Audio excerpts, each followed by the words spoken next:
So one of the interesting aspects of the book that Amycuddy does touch on is the cross-cultural and cross-gender differences in how presence is expressed and how it's interpreted.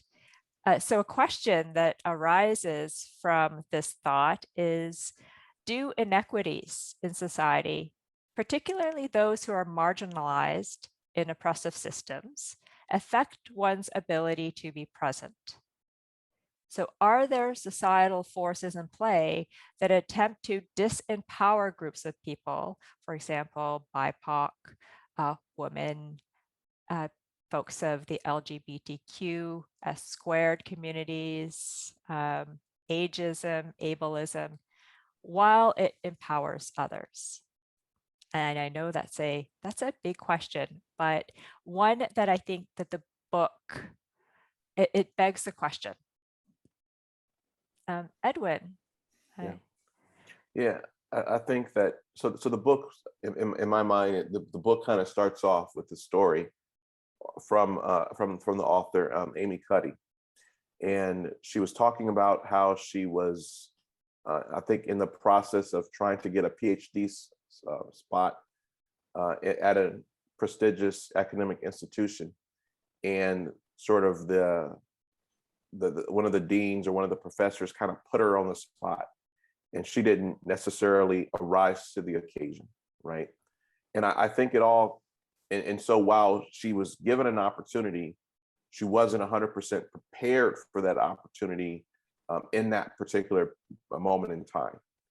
And I think that the sum collective of all of our experiences allows us to sort of be prepared when we get those elevator pitch moments or those opportunities to really present ourselves in a particular environment. And I think that the book talks about it from her perspective, and then also lends credence to other opportunities that might also present themselves. And back when you look at my recommendation, I kind of recommend the book for folks that may have an opportunity to find their voice, right? And so I think we all struggle with this, but I think that it could potentially be pronounced in some situations more than others. And I think that the book does a very effective job at allowing people to identify those opportunities, and it gives specific remedies through power poses, through taking up more space, to building your confidence, so that we can all be much more effective in those situations. So that's essentially my thought. Simon, what do you think about this? Yeah, I'm coming from the equality in the sense of equal opportunities, right? Regardless of who you are, we should all have access to all the opportunities equally, right? And the book did touch on culture being one of the things that can affect how a person will respond to these kind of being present because of how they were brought up and the environment, the culture. So I think there are definitely impacts of all that, but hopefully as we learn about all the different things and all the different methods and how the societies are learning as a whole towards this equal opportunity perspective. And I hope that those who feel inadequate can still use this, the tips and the things that I've talked about in this book, so that they can be more present and they can also be successful in sort of using their capabilities to the max, right? And this, this is how I feel is the book is not for a certain group of people. The book, the methods talked about in the book is for everybody. It is up to that person to realize that, hey, I can actually do this. I can be be myself. I can be my authentic best self. And here are some of the tips and methods that I can follow and then use. I would say just take the leap, right? Take the step. Doesn't matter what your upbringing might be, how your culture might be. Information is out there. We can easily find, get access to a lot of information now compared to previously, right? And so, I would just say that let's be bold, take the steps. Here are all those tools that we can use to help us to achieve what we want to be. So I think this is a very interesting question. And I think, as I mentioned in my recommendation of the book, is that the bounds of the book can only explore so much. And I think that there are inequities in our society, but it was sort of outside the bounds of the discussion. I think Amycuddy touches on it very, very, very lightly. And that there could be a number of reasons for it. And, most likely it was quite a comprehensive exploration as it was about presence. But I do think that it is a warranted discussion to have, how power and personal power, what does that look like across the spectrum of who we are as humanity?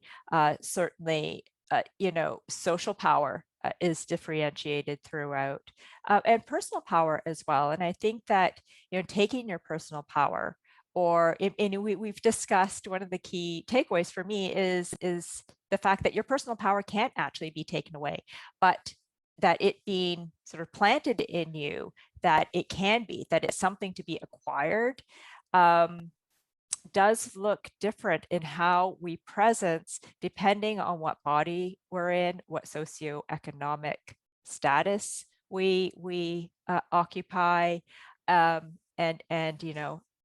throughout a variety of identities.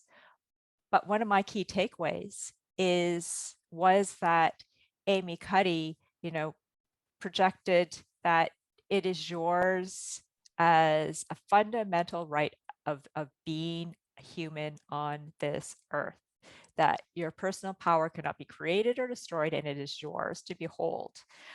And that's something that, I think, depending on where you are in life, and what your privileges are, the process to unveiling that might look very different.